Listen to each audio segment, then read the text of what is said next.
Hello everyone, it is Sharpshooter Productions, and I am back with some more replays. Today I have two replays for you, one in the T-54 Lightweight and the other in the T-62A. In this one, it is driven by Pavel Ninkovic. He is from my clan, good friend. He's quite good at the game. He's got some very nice win rate at 62%, I think. But he is with the Comet, and they are going to go right. The rest of his team is going to go left. So he's going to go spot. He is going to spot the T-34 too, and then he's going to turn around and he's going to have to try and decide. Is he going to go back? Is he going to risk it? Is he going to stay with his Comet and see if there's more people, more tanks? And he is going to spot the LTTB, and then he's going to spot the T-28 Defender. So now he knows there's more people than there are over on his team. So he's gonna sit here with the T-49 because the T-49 cannot penetrate him. If he does bounce, he does get a nice shot into it. He's going to back up and he's gonna go around. He's not gonna stick around there for long because that would not be a good decision. They are completely outnumbered. So he's gonna go over where his team is, and the Comet is going to die soon. He should have gotten out of there long ago. He is outnumbered, so he is going to die. He's going to go flank because it's always great to get crossfire, especially when all your team is one area and you get right up their butts. So sadly though, he is going to get in a pretty bad situation. This little spot has pretty much no gun depression. He has no gun depression. He's not going to get his gun down very well. And he's only got a little rock for cover. He is going to get two shots on the T-28, but the T-28 is going to easily penetrate him, and he's also going to get shot from the ISU. So he's already less than half his health. He can't shoot anybody because of this rock and his gun depression. So he is going to have to sit here. He can't do much at all. Soon, and very soon, the T-34-2 is going to pop up on his other side, across the hill from the T-28 Defender. He is going to try and get a shot on this ISU, but he cannot get his gun down. But what the T-34-2 here should have done was just rushed him. He's in a bad position, and he can't get it. He can't. If he ran away, he would have taken damage that could have cost him the game.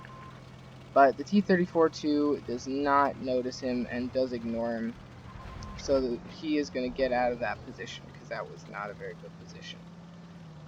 He is going to get in this little area, sorry, and he's going to get a shot on this T-34-2. Although the T-34-2 does look at him, so he's just going to load the OG and get a shot in there to do a little bit of damage at least. This T-34-2 is going to take a lot of damage, caught on fire, and he's going to poke out and clear him. So it is now a 4-on-3, and the SU-101 is going to die very soon. And what's very cool in the chat, the ISU I think is going to kill him. Yeah, the ISU is going to kill him, and soon enough, the ISU is going to actually say, lol blind shot. So that's pretty cool. I thought that was pretty cool that he got a blind shot on that SU-101, although it probably was a typical camper spot. I don't know where he was, but he probably was in there. At this point I'm going to blur the chat because from this point on their team is gonna get a little mad at each other and fight. So I'm just going to keep that blank so you guys don't get distracted by that. I could focus on the replay. So he's going to stay here. The ISU does get spotted. I think he is behind the building, so he's not going to get shot by everyone, but he's going to get a nice 301 high roll into him. So he's going to start moving because there is only 3 tanks left. But this shot here, too, what he gets on this Tiger P when he comes around is going to be pretty cool. So he's, I don't know, 360 meters away, and he just gets it behind that rock. So that was a very nice shot by him. He's going to go down here. He's going to get another nice shot on the ISU, like I honestly don't know how, but a very nice shot. So he's gonna go over here. They're all gonna focus on this Tiger P because he is gonna try and rush the Lycan and the IS-3 Defender, but he cannot pull it off. He's just gonna lose too many hit points, and he's gonna get a shot. He's gonna activate the adrenaline and clear the Tiger P for his second kill. He's at 3,100 damage already. He's had a very nice game, and there's only one tank left. I'm gonna speed this a little bit up. Speed this bit a little bit up, so I can't talk, and we will come back in a few seconds.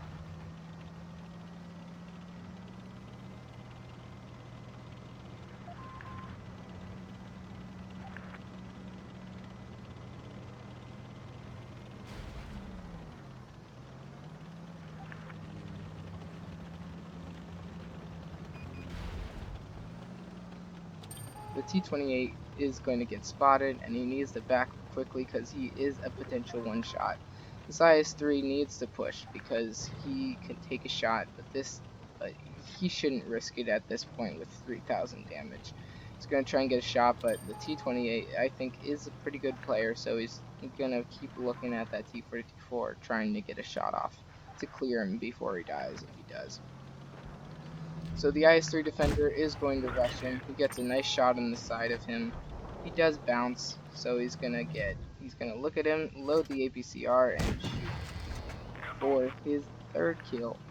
He does end on 3,530 damage, 3 kills, and he does get the Mastery, Top Gun, or sorry, High Caliber, and the Scout.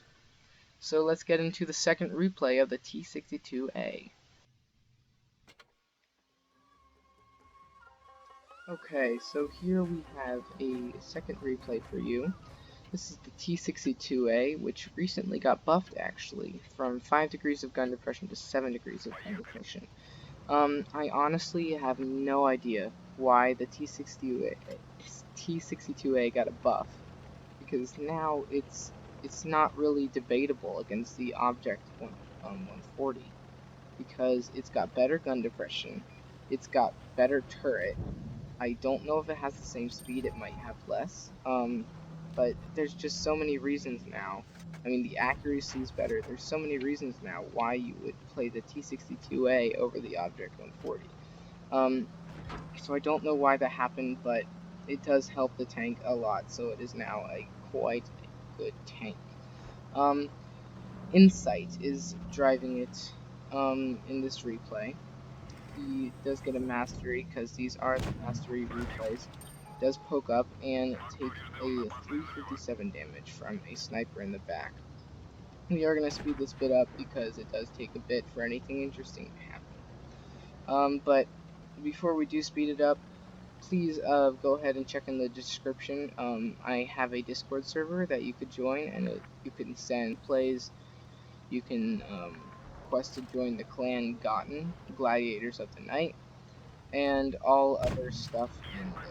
You can submit your replays, like I said, and funny moments to help in the funny moments series. Okay, and now we're gonna speed it up.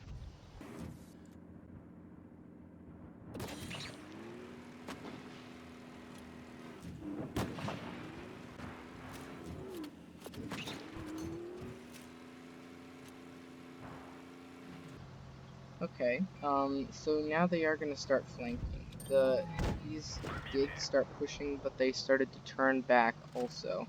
When they did see our allies starting to flank. So he's gonna hold this line, and another thing with that gun depression, it really does help, because this position, if it didn't have that 7 degrees of gun depression, we probably wouldn't be able to get his gun down.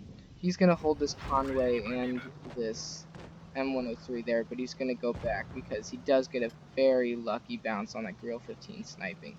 He probably did hit the turret, and I think the Grill 15 is gonna miss if you did hear that and see the dust fly. He's gonna switch to the heat and get a shot in the side of the M103's turret. The E50M is very low health, but he is gonna poke forward soon and die. But once again, he is holding this line very well, and he's pinging down the damage on both of those tanks. But here goes the E-50M, pulls out too far, and dies by the Conway. He does miss that shot. Not that bad at all, but it's okay. Could have taken that shot, but what they should have done here was the T-57 and the Conway should have just rushed him, because he is a big threat, and if he put his autoloader there, if the Conway got a shot on, he probably would have died. And right now he is a big problem. He is holding this line, and they are not able to push. This T-57 is going to die soon because he's trying to clear his whole clip, but he stays out in the open for too long. That does bring it down to 3-4. And the Conway is right there. But the E100 is full health, and this is where the farming kicks in. He's just gonna deal as much damage as possible. He's already at about 4,000 damage, which isn't a bad game at all. So he's just gonna get up the butt of this E100 and start pinging down his hit points. He does bounce on that KPF, which lets him sit there because he still has a long reload. He does put him down to a 2-shot, and he does get pretty lucky here. He gets stuck on that rock, but good, he got out of that. Sorry, still can't talk. Does get a nice heat shot and a very good high roll in the top of his turret, so he's guaranteed a 1-shot. The chat, if you're wondering why the chat is blurred, it's because the allies, like last game, were not very nice to each other, getting a little mad at each other, calling each other noobs and all that, but it's okay. Just trying to keep your focus on the replay. He's gonna clear the Conway in this little spot before he can get a shot on him, and he is gonna try and get that shot on the Grill 15. He is going to get hit by the E100, but it's fine right now. He can take a shot. He did shoot heat in the side of the tracks, which wasn't too good, but he is going to get that shot. It's toward enough, but it's too much. He's going to get very lucky here with this Grill 15. He's going to try and get an HE shot. Oh, ooh, what a bounce right there with that angle. So he's just going to sit there. He is at a so it's going to shoot the HE right in the bottom plate and kill him. GG Insight, very good game in the T-62A, and thank you for sending that in. He does end up on 6,730 damage. He does get a total of 102,000 credits, but because he used heat and a lot of shells, he only ends up with 3,000 left.